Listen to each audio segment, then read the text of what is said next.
I acabar amb la venda de pèrdues és l'objectiu de la llei de la cadena alimentària que avui aprova el Consell de Ministres. Els agricultors opinen que la nova llei és un pas avant, però que es queda curta. Consideren que un organisme oficial hauria de fixar els costos de producció per acabar amb les pràctiques abusives d'alguns intermediaris. La nova llei de la cadena alimentària que avui ha aprovat el Consell de Ministres prohibeix la venda a pèrdues, una reivindicació històrica dels agricultors i ramaders que fa anys que denuncien que es veuen obligats a vendre els seus productes per davall dels costos de producció, mentre que els consumidors acaben pagant 8 voltes més que el que ells reben pels seus productes.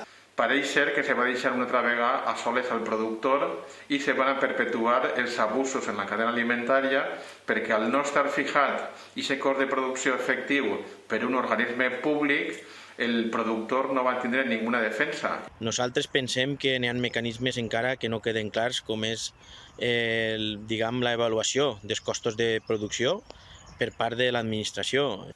Les cooperatives reclamen que esta llei es complete amb mesures europees per acabar amb la competència deslleial de tercers països. És una llei que només serveix per a les ventes que fem dins de l'estat espanyol i no serveix per a les ventes que són interlocutors d'altres països receptors d'altres països europeus.